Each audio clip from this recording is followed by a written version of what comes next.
Hello, Game Day Coaching members. This is Rick Storley from New Home Sales Coach, and we're talking now about a weekly activity report for a remodeler or perhaps a representative for a remodeler who's in charge of the sales.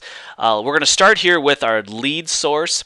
Moving here on the top left from the most important lead sources, which will be client referrals, open houses, direct mail, signage, billboards, internet leads, both organic and pay-per-click, home shows, architects, realtors or brokers, especially for 203K projects, independent designers, business sphere, and then personal sphere of influence.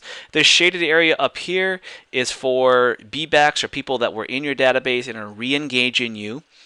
Registrations for the people that you do get the lead from, where you get a full registration on their situation, and then appointments set.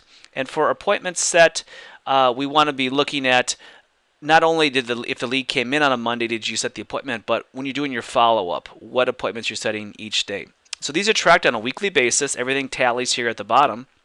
And we move into the second part, which is our design consultations. Again, that's my second meeting that I'm going to teach you about, is where you do your initial consultation, get a couple $100, move into your design consultation, get your full plan deposit fee here. Sales activities are right here. How many sales per week, date, projects. We've done a drop-down menu here for your projects, which you can see. And if it's something other, you can just fill that in. And then summary of week activities is right here. Let's go on to the next tab, which is your actual sales process. All right, so in this column here, we're looking at 2 sales per month. In this column here, we're looking at what are the metrics to do to get 4 sales per month. What I've done is I've followed the top remodelers, top remodeling salespeople, and looked at what are the things that they are doing in order to generate these sales, and then also compare that to my working knowledge of marketing as well as sales process. So our days per week, we're not doing anything outside of the normal 40 to 50 hour work week. Design consultations, this would be in your second meeting. You're shooting for 1 or 2 per month, per week. Anywhere from 1 to 2 per week, 1/2 to 1 per week, and of course sales are going to follow. Now, qualified prospects. If we look at qualified prospects, there's 7 areas of qualifying: wants, needs, desires, finances, authority, time frame, and area. We want to qualify all those people. We're looking for 1 or 2 fully qualified prospects. Initial consultations. Again, when we start counting appointments here, these are appointments not in a purchase agreement. So this is your first meeting, second meeting, third meeting.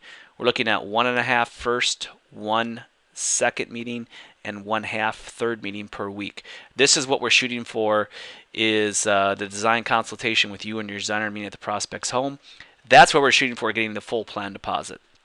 Obviously, once you get the plan deposit, it seems that somewhere between 30 and perhaps even 75 days of design time, depending on the complexity of the project. But you should be closing 90% of those. Follow-up phone calls.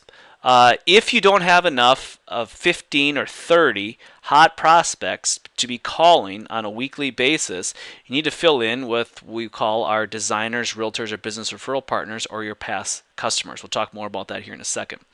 Follow-up cards and letters. Every single meeting you have, you should send a follow-up card, thank you note to go with that. Follow-up emails.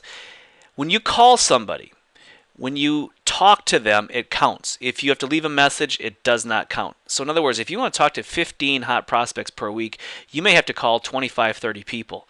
Well, whenever you leave a message, you're going to follow up with an email saying, sorry I wasn't able to get a hold of you. I'll send you an email with the information. If it's easier for you to reply to an email, feel free to do that. And then how many prospects to the lender?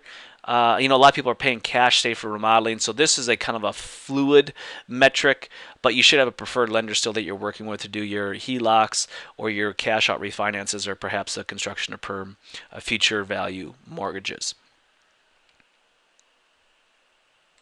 I'm going to finish up this with part 1, and we're going to come back for part 2 and talk more about designers, realtors, business referral partners, past customers, and then personal development. Happy selling!